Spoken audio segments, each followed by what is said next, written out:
कासिम मलिक है आईएसआई का चीफ, जो पाकिस्तान के द्वारा प्रायोजित आतंकवाद का संरक्षक है। भारत की सरकार उससे बातचीत कर रही थी जब सेना लड़ रही थी।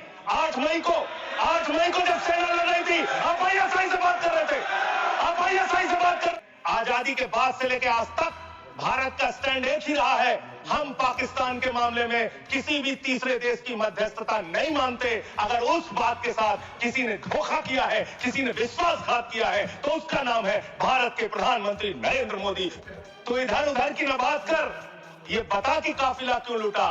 मुझे रहजनों से गिला तो है, लेकिन तेरी रहबरी पर सवाल है। और मैं इस सदन में पढ़ दूंगा तो सरकार को बहुत शर्मिंदा होना पड़ेगा। इसलिए मैं आपको चाहता हूं कि इस पे जवाब दीजिए। जब जवाब दीजिएगा, अरे सर ऐसे आप बीच बीच में बोलेंगे तो मैं नहीं बोलता बीच में जी। ये बड़े परेशान है कि प्रधानमंत्री जी सदन में नहीं आए। प्रधानमंत्री जी अवतार हैं, वो अदृश्य रह के भी कहीं मौजूद हो सकते हैं। उनको आना नहीं होता शारीरिक रूप से, वो प्रकट हो जाते हैं। 18 घंटे काम करने वाला प्रधानमंत्री 2 घंटे भी दोनों सदनों में क्यों नहीं है, ये सवाल हम लोग पूछना चाहते हैं। पे हमला किया वो पाकिस्तान जिसने अक्षरधाम किया, वो पाकिस्तान जिसने उड़ी किया, वो पाकिस्तान जिसने पुलवामा किया, वो पाकिस्तान जिसने लाल किले पे हमला किया, वो पाकिस्तान जो हिंदुस्तान में आतंकवाद फैलाता है, पहलगाम की घटना को अंजाम देता है। आप कह रहे हैं वो पाकिस्तान आपसे गिड़गिड़ाया, आप मान गए। अरे मान्यवर, वो हमारी बहनें भी तो गिड़गिड़ा रही थी, वो आतंकवादी तो नहीं माने, आप कैसे मान गए। 19 जून को अमेरिका ट्रंप के लिए प्रचार करने मैं नहीं गया था मान्यवर। ट्रंप के लिए प्रचार करने महामानव गए थे, मैं नहीं गया था। अब की बार ट्रंप सरकार, उन्होंने नारा दिया था मान्यवर, आई लव पाकिस्तान। ये ट्रंप बोल रहा है। मोदी का दोस्त सर बार बार आप ही आ जा रहे हैं, मना कर दीजिए, ऐसे क्यों कर रहे हैं। बार बार आप ही आ रहे हैं। आई लव पाकिस्तान, ऐसे स्ट्रेटेजी खेल मत खेलिए सर। आई लव पाकिस्तान कह रहा है ट्रंप। वहां पाकिस्तान और अमेरिका का इलू इलू चल रहा है और आप कह रहे हैं अब की बार ट्रंप सरकार। एक लाइन में पढ़ना चाहूंगा, प्रधानमंत्री तो फिदा है उनके ऊपर, ट्रंप के ऊपर। तो प्रधानमंत्री की ओर से ट्रंप के लिए लाइन है कि तेरे खुलूस ने रखा मुझे अंधेरे में, तेरे खुलूस ने रखा मुझे अंधेरे में, तेरा फरेब मुझे रोशनी में ले आया। आप गोदी मीडिया से अपनी चाटुकारिता दिन रात करवाना चाहते हैं, करवाइए, कोई हमें दिक्कत नहीं, वो लोग करेंगे ही। लेकिन जब युद्ध का समय है, लड़ाई का वक्त है, इतने गंभीर समय में है, ऐसे समय में आप ऐसे समय में झूठी खबरें वहां पे चलवा रहे हैं, झूठी खबरें चलवा रहे हैं। लाहौर में घुस गए, इस्लामाबाद में घुस गए, यहां कराची में कब्जा हो गया, रावलपिंडी में कब्जा हो। अडानी के पोर्ट से 21,000 करोड़ रुपए की, कल से लेकर आज तक दोनों सदनों में सरकार की ओर से बहुत सारी बातें कही गई, अपना मुंह से खुद ही बखान किया गया, हमने ऐसा कर दिया, हमने वैसा कर दिया। हम भारत की सेना का, भारत के बहादुर सैनिकों का, बहादुर जवानों का बार बार नमन करेंगे, उनकी शौर्य और वीरता को बार बार प्रणाम करेंगे, लेकिन आपके नाकारेपन पर 1000 बार सवाल पूछेंगे मान्यवर, क्योंकि सवाल आपसे बनते हैं। पहलगाम में जो निर्दोष लोग बैसारन घाटी में गए थे, उनको आकर 5 खूंखार आतंकवादियों ने कैसे मार दिया। भारत की सीमा के अंदर 200 किलोमीटर वो आतंकवादी कैसे घुस गए, कहां से आपकी इंटेलिजेंस फेलियर हुई, उसके लिए कौन जवाबदेह है। और जब हम सर्वदलीय बैठक में बैठे थे, आदरणीय लीडर ऑफ अपोजिशन भी वहां पे थे, त्रुचि शिवाजी भी थे, और मान्यवर हमको बताया गया, सरकार के द्वारा बताया गया कि बैसारन घाटी में सिर्फ अमरनाथ यात्रा के 15 दिन पहले ही लोग आते हैं। ये तो पता नहीं किस गलती से होटल वालों के साथ मिलकर बैसारन घाटी को खोल दिया गया। आप इतने सारे अलग अलग दलों के नेताओं को सरकार के जिम्मेदार मंत्री, गृह मंत्री की मौजूदगी में, रक्षा मंत्री की मौजूदगी में गलत जानकारी दे रहे हैं।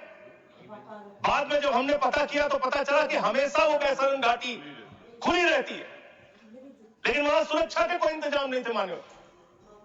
वो लोग चीखते रहे, चिल्लाते रहे, रोते रहे, बिलखते रहे, अपनी जान गंवाते रहे, सहायता मांगते रहे, लेकिन उनकी सहायता करने वाला कोई नहीं था। मैं गया था शुभम द्विवेदी जी के घर कानपुर में मान्यवर, और उनके पिता ने रो के एक ही मांग कही। उनकी पत्नी का रो रो के बुरा हाल था। उनके परिवार के लोगों ने, उनके पिताजी ने रो रो के एक ही बात कही, हमारे बेटे ने देश के लिए अपनी शहादत दी है। जो लोग इसमें मारे गए हैं, सरकार हमें क्या मदद देती है उससे हमें लेना देना नहीं, कम से कम हमको शहीद का दर्जा दिया। ये उनकी पीड़ा थी, उनकी मांग थी। मैं आपके माध्यम से सरकार तक उनकी भावनाएं पहुंचाना चाहता हूं। मान्यवर, बताया गया कि जब ये घटना हुई उसके बाद देश के गृह मंत्री वहां जाते हैं।